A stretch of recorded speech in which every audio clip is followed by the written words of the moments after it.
Pozdravljeni, sem Marja Milič in gledate MoneyHow, prvi podcast o upravljanju denarja pri nas.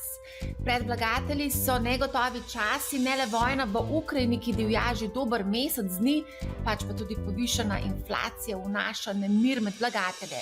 In v takšnih časih vlagatelji tradicionalno iščejo zatočišče v zlatu. Od izbruha vojne, torej 24. februarja, je cena zlata poskočila na rekordnih $2050 za trojansko unčo, kar je dobrih 7%. Mimogrede, trojanska unča pomeni 31,1 grama. Cena zlata se ni dolgo časa zadržala na teh ravneh, saj je že praktično tam, kjer je bila pred vojno, okoli $1920 za unčo. Je zato res varno pribežališče v kriznih časih? O tem se bom pogovarjala z Matejem Šimnicem iz Capital Genetics. Zdravo, Matej. Živijo, Marja. Zdravo. Vojna v Ukrajini in negotovost, ki jo prinaša prihodnost, je marsikaterega vlagatelja prestrašila do te mere, da zdaj išče zatočišče za svoj denar v zlatu. Gre za tradicionalno naložbo, po kateri ponavadi posegamo, ko so neki krizni časi in ko se zaupanje v finančne trge lomi. Je tako? Ja, običajno je zlato najbolj popularno v časih, kjer obstaja nek strah predvsem pred nekim razpadom finančnega sistema oziroma tveganji, ki jih predstavlja stabilnost finančnega sistema. Tako da takrat je zlato popularno, je pa vedno na trgu določeno povpraševanje zlata. Vemo, da gre precej zlata za nakit, za bančne, za zakladništvo, za devizne rezerve in tako naprej. Tako da vedno obstaja nek povpraševanje po zlatu. Se pa v takih časih pojav predvsem na retail delu oziroma na tem naložbenem delu povečano povpraševanje. Med malimi vlagatelji. Dejansko, ko si omenil propad finančnega sistema, tudi nekaj teh vprašanj smo dobili od naših poslušalcev, ali se res to lahko zgodi in ali je zlato rešitev. O tem bova tudi malce več kasneje. Bi pa rada izpostavila eno zadevo, ki mi je bila zanimiva, in sicer na Valikonu so spraševali ljudi, kam 100.000 v tem hipu. Večina, torej 2/3, je odgovorila, da bi denar investirala v nakup zemljišča oziroma nepremičnine. Tudi na nepremičninskem trgu imamo rekordne cene, kar 32% pa bi vložila denar v zlato. Torej, še vedno velja, da Slovenci v teh negotovih razmerah radi kupujemo, investiramo naložbe, ki se jih lahko dobesedno fizično dotaknemo. Ja, v bistvu je to kar običajna narava v obdobju, ko je neka inflacija, ki je bojazen, da se bo vrednost denarja, ki ga nosimo v žepu, zmanjšala oziroma da bomo za ta denar dobili v prihodnje manj.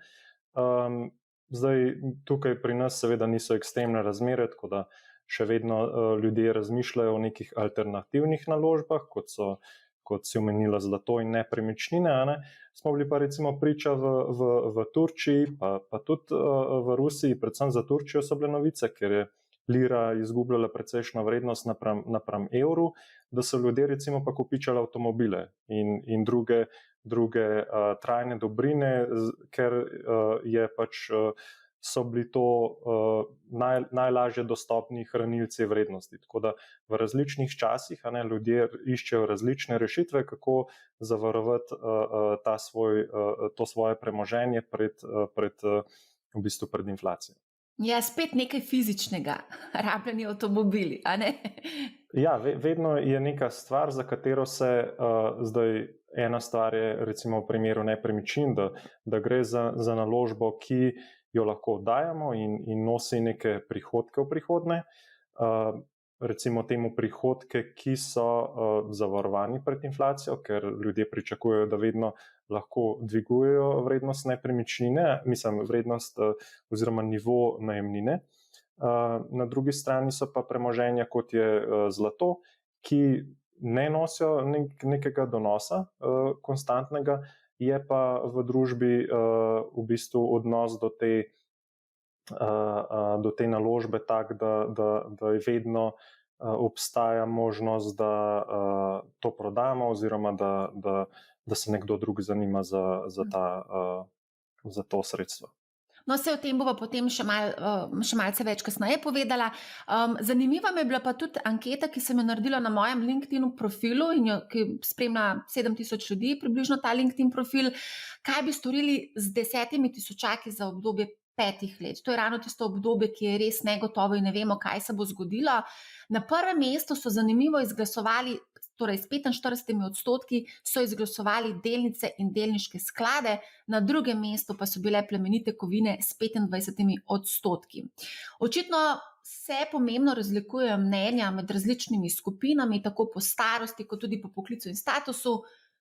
Tako da se tukaj sprašujem, kdo so tisti danes, ki investirajo v zlato. Gre za to mogoče tiste, ki so malo manj finančno pismeni ali mogoče želijo se dotikati svojih investicij, mogoče gre to za starejšo populacijo.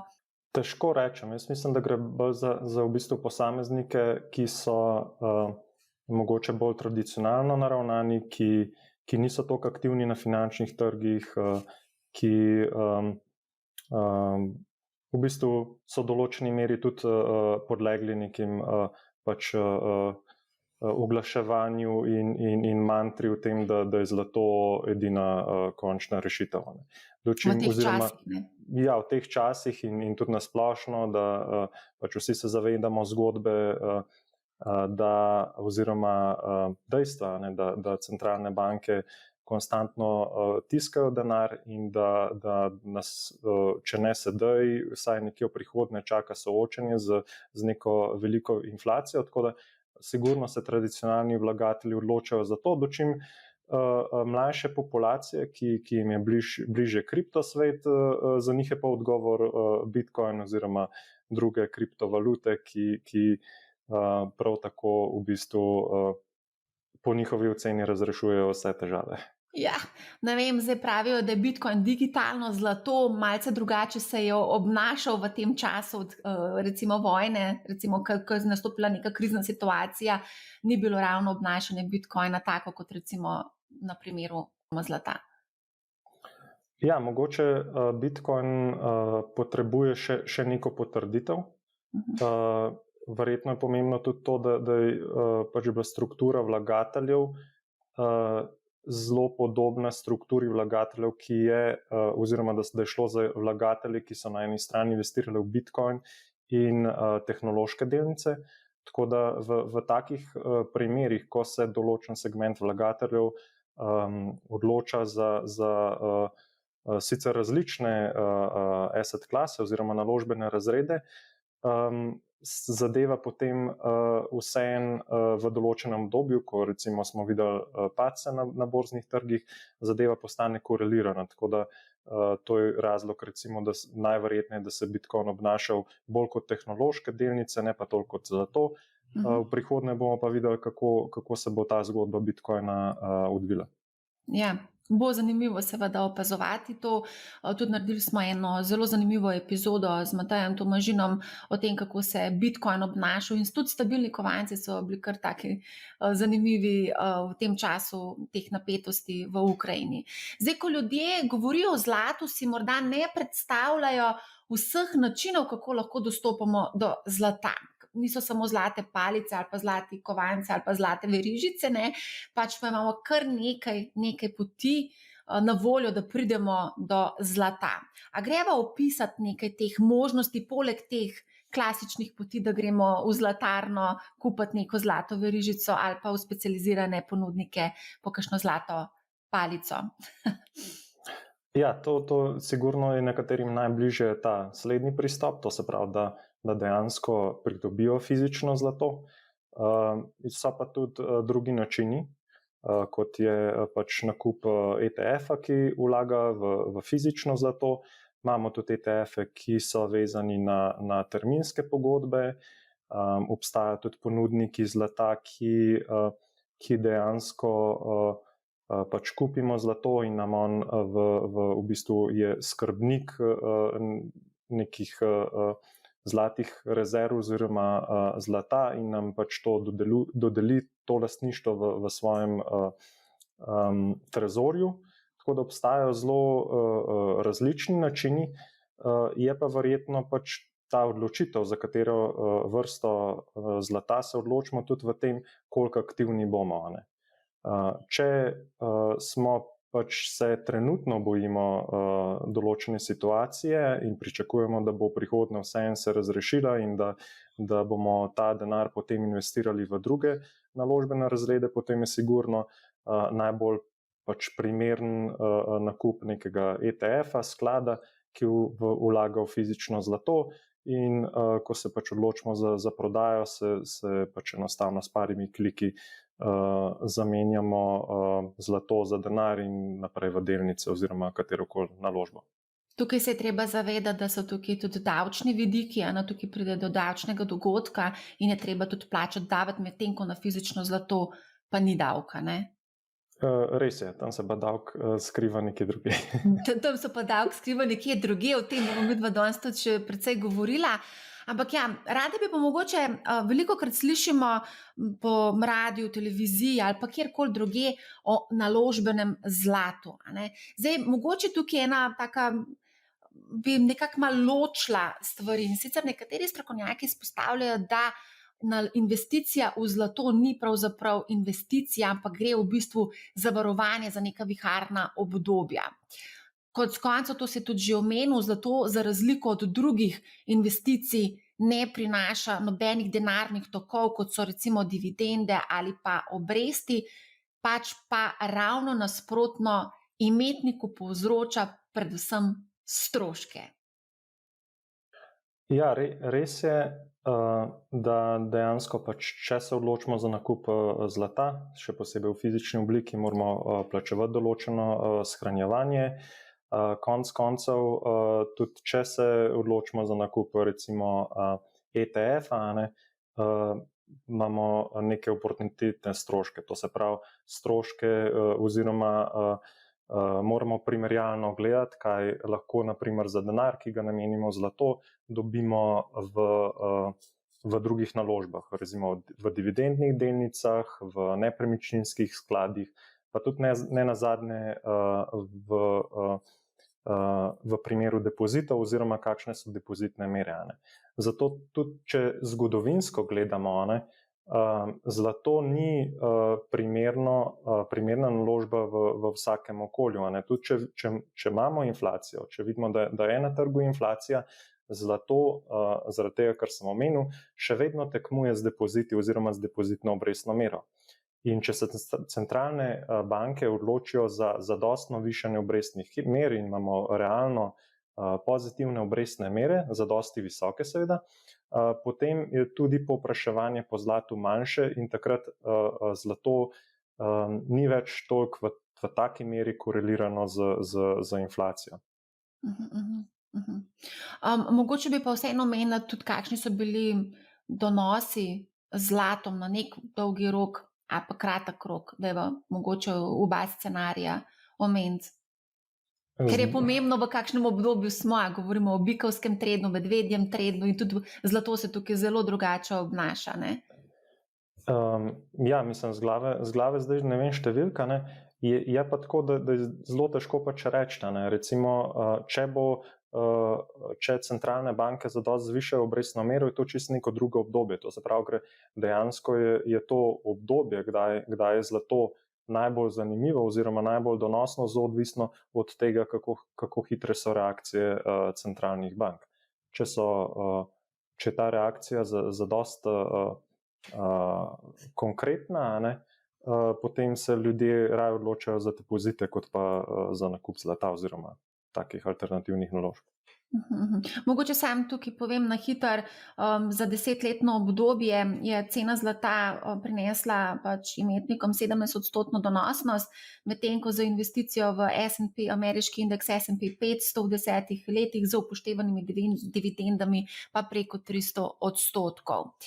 Zdaj, mogoče bi bilo zanimivo tudi povedati, da cena zlata tudi stalno niha in mogoče tukaj ena napačna predstava ljudi, da gre to za stabilno ceno in da se stalno povečuje, in te nihanja so lahko kar precej boleča, saj se lahko v bistvu cena zlata v nekem kratkoročnem obdobju zaniha tudi do 30 ali 40%, oziroma se zniža za 30 ali 40%. Torej, kakšen je profil tveganja zlata glede na delnice, nepremičnine, mogoče tudi na kakšne druge naložbe, kot so denimo surovine? Ja, absolutno je zlato bolj podobno pač po svojem gibanju surovinam. Je pa razlog v tem, da recimo, če gledamo neke delniške indekse, neka podjetja, so tam pač se vlagatelji odločajo predvsem na podlagi nekih dolgoročnih pričakovanj, kako uspešno bo to podjetje. In tukaj ni nekih čustev in panike, saj v primeru teh večjih podjetij, razen če pride do nekega razočaranja z vidika finančnih rezultatov. Dočim zdaj, če pogledamo zlato, je tako, kot sva prej omenila, je gibanje zlata oziroma povpraševanje po zlatu, v tem naložbenem, na retail delu, tudi na institucionalnem, ki pač varuje, ki se pač investira denar svojih klientov, je ves ta povpraševanje je baziran na varovanju, to se pravi na varovanju pred neko paniko, oziroma je razlog za povpraševanje tudi panika. Zaradi tega je povsem normalno, da so te premiki precej hitrejši, tako navzgor kot navzdol. Mogoče bi tukaj še izpostavila cikle. Podobno kot imamo te cikle na delniškem trgu, imamo tudi cikle na trgu zlata. Torej imamo neko izmenjavanje bikovskega in medvedjega trga tudi na trgu zlata, pa bi tukaj izpostavila mogoče dva primera. Od začetka 80-ih pa do preloma na novo tisočletje, torej leta 2000, je cena zlata v 20 letih upadla za 64%. Mogoče tukaj samo pripomnimo, da so na drugi strani delniški trgi v ZDA doživeli tu največji razcvet v zgodovini. In ta drug primer, ko se je zgodilo ravno nasprotno, in sicer od leta 2000 do 2012 je bilo zlato v bikovskem naletu, pri čemer se je cena v tem obdobju okrepila za 609%, medtem ko so delniški trgi bili večino časa v medvedjem trgu. Zdi se, da se bik iz delniškega trga nekako preusmeri ali pobegne na trg zlata in obratno, in tudi vzame si svoj čas za divjanje na obeh trgih. Te cikli trajajo po 10-20 let. Se pravi, bik skače iz delniških trgov malo na zlato in potem pride spet nazaj.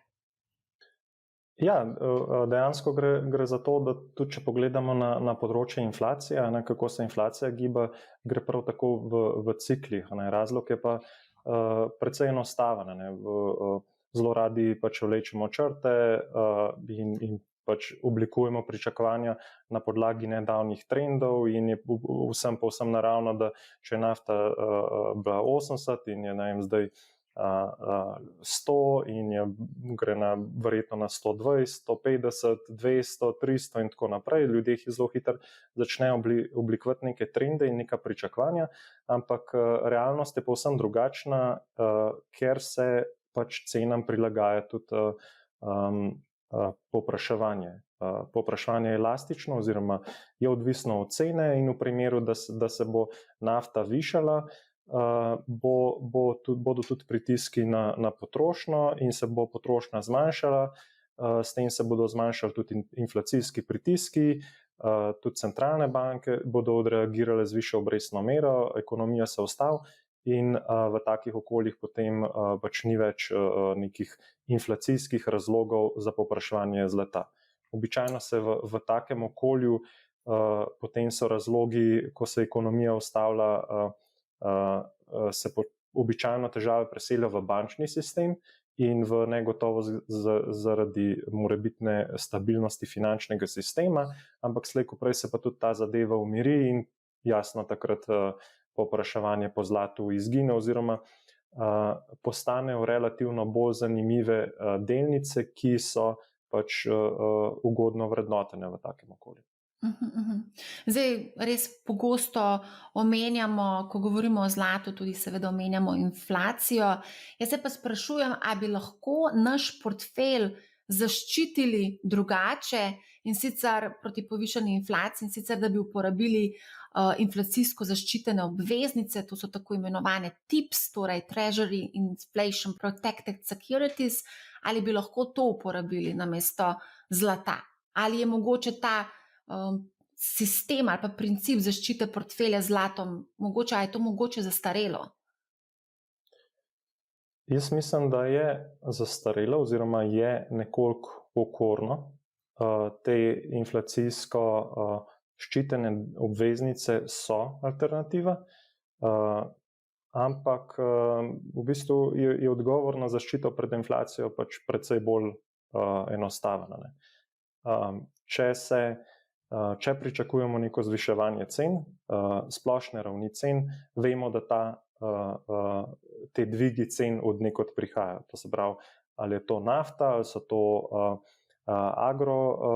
agroživila oziroma agrosurovine, lahko so to kovine, lahko pač marsikakšna stvar vpliva na inflacijo in verjetno na vsak tak asset oziroma na vsako tako stvar, ki se draži, najdemo v zadju nekoga, ki na ta način profitira. To se pravi, zakaj bi se odločali za nek zlato, pač če pričakujemo zviševanje cen nafte, potem se pogledamo lahko naftna podjetja, če pričakujemo zviševanje cen kovin, lahko pogledamo v tej surovini za delnice. Tudi če se vrnemo, tudi če pričakujemo rast cen zlata, se lahko tudi odločimo za rudarska podjetja na področju zlata. Recimo za kmetijske surovine je mogoče malo težje, se pa vseeno najde, pač na to so vezani pridelovalci gnojil in tako naprej. V bistvu odgovor je precej bolj enostaven, je pa treba narediti neke domače naloge, narediti neka pričakovanja in najti ustrezne igralce v teh sektorjih.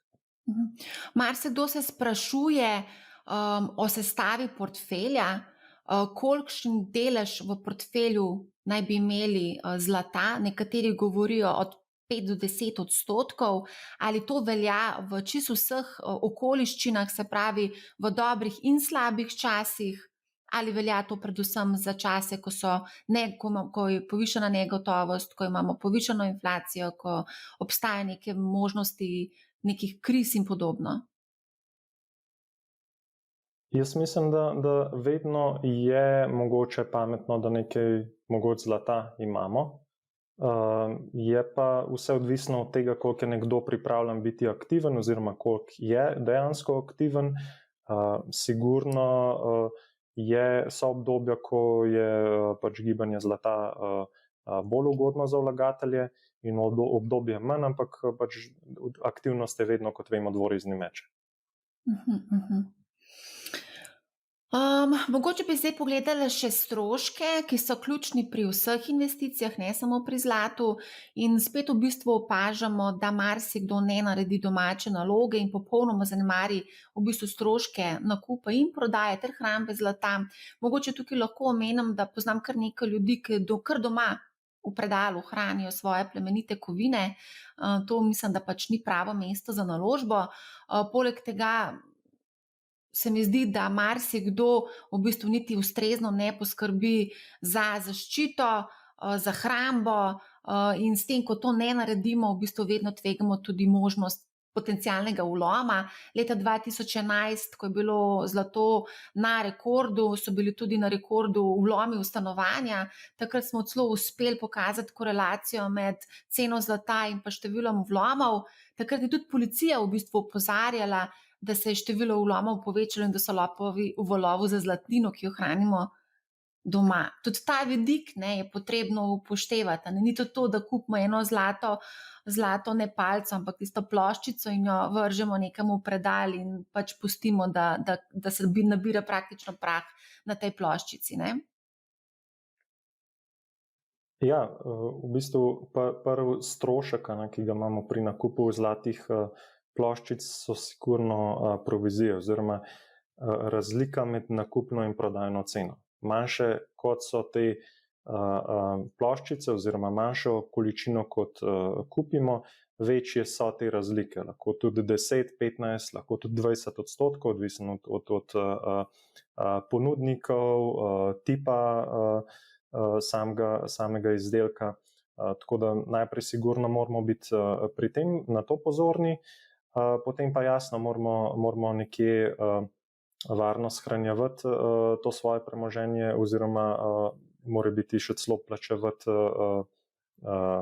trezor oziroma hrambo pri bankah. Ja, to sem tudi jaz šla gledati malo te cenike in sem na hitro, ko sem preletela cenike, sem ugotovila, da se en gram zlata lahko prodaja tudi po več kot 30% višji ceni od tržne cene. Se pravi, večja kot je količina, manjše so pa tudi te razlike v primerjavi s tržno ceno zlata. To je zelo pomembno, da se v bistvu tudi tega zavedamo. Mogoče bi vseeno za konec preverila še nekaj sporočil, ki smo jih dobili od naših poslušalcev oziroma gledalcev glede zlata.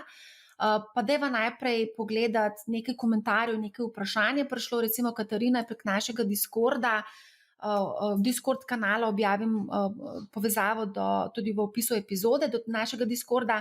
In sicer Katarina sprašuje, na kaj mora biti pozorna pri nakupu zlata. Skrbijo namreč napovedi propada fiat valute. Mogoče tukaj lahko tudi dodam, da je Trtnik, ne vem kako mu je sicer ime, dodal, da se je potrebno sploh najprej v prvi fazi vprašati, zakaj kupujemo zlato. Kakšni so torej motivi? Mogoče o tem sva sicer že nekaj na začetku govorila, omenjala sva tudi mogoče, da gre spet za neko čredno potezo, se pravi, veliko se o tem govori, veliko se oglašuje in posledično ljudje seveda se ustrašijo vseh teh črnih napovedi, ki jih beremo in vidimo vsak dan v novicah. Mogoče tudi to je eden od glavnih motivov, zakaj ljudje zdaj bežijo v zlato. Ampak ja, pomembno je, da smo pozorni na določene specifike, pa dajva mogoče še to omeniti, katere so te specifike. Ja, mislim, sigurno se strinjam z izjavo, pač treba je vedeti, zakaj kupujemo zlato. Dejansko je to pri vseh naložbah, ker če ne vemo, zakaj kupujemo, ne vemo razlogov, zakaj kupujemo, bomo imeli težave, če pride do padca cen in bomo enostavno zganjali panike in ne bomo vedeli, kdaj prodajati. Če zdaj si v glavi oblikujemo nek scenarij, zakaj to kupujemo in se ta scenarij ne potrdi, potem pač nimamo razloga za to naložbo, enostavno to prodamo in se odločimo za neko drugo naložbo. Tako da zdaj pri zlatu, na kaj paziti je, ravno zato zlato ima tak položaj, kot ga ima. Ko govorimo o fizičnem zlatu, ga ni možno ponarejati, zelo malo se ga uporablja v industrijske namene oziroma se ga v bistvu uničuje. Recimo, ko govorimo o nekih drugih kovinah, pristanejo v industrijskih izdelkih oziroma v masovni proizvodnji in v bistvu ta zaloga izginja. Pri zlatu ne gre za to, pač zlato, kar se ga nakoplje, v večini primerov ostane na površju oziroma v uporabi. Tako da je z tega vidika je hranilec vrednosti. Vedno vsako leto se ta količina poveča za 1 do 2%, zaradi tega tudi ima ta svoj status hranilca vrednosti, zaradi tega, ker na tem področju potem ne prihaja do inflacije.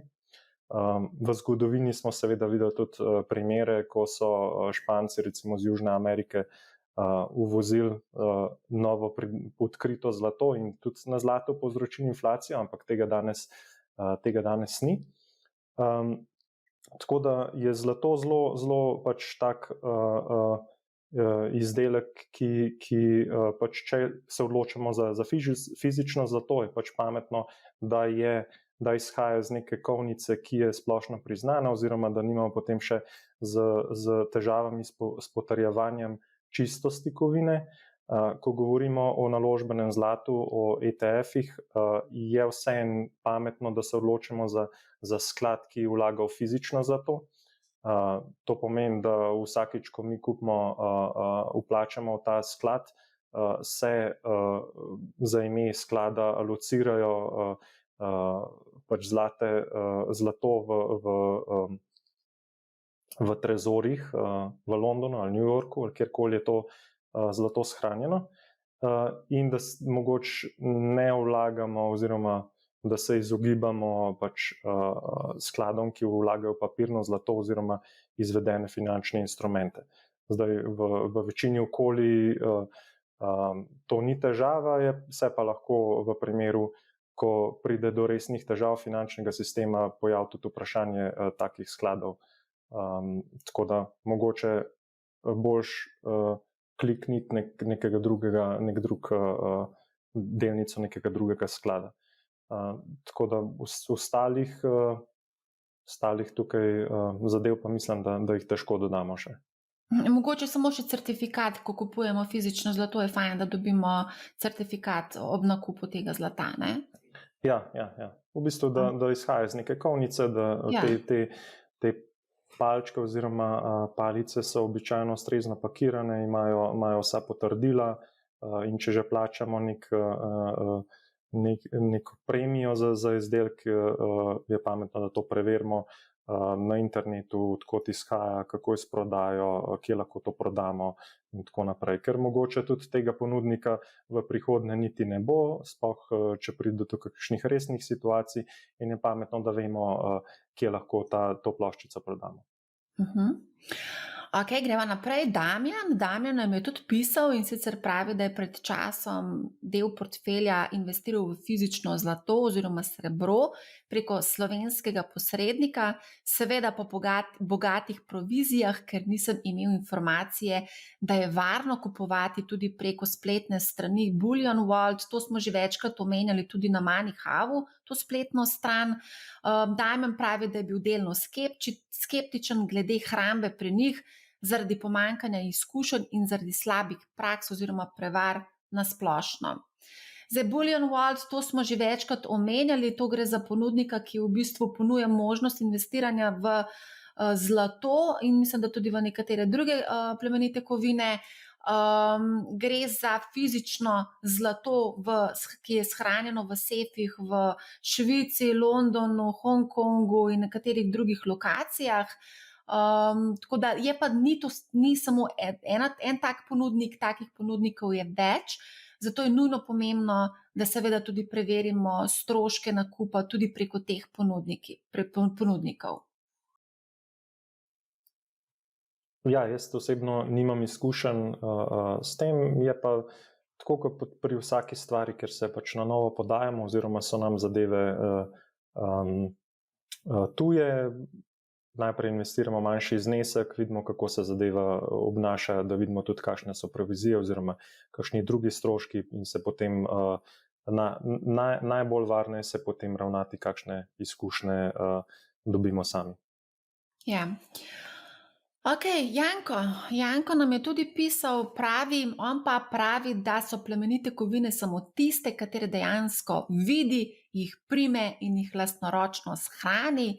Papirnate kovine za mene ne obstajajo, pravi, in tudi skeptičen je, da neko podjetje hrani plemenite kovine v nekem sefu, jih res tam hrani, se sprašuje, kaj pa če pridejo istočasno vsi po svoje plemenite kovine, ali jih bodo dobili.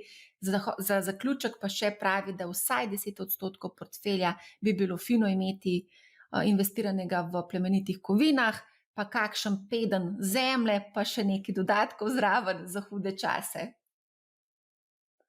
Ja, je ta skepsa prisotna, ne, pri vseh takšnih zadevah?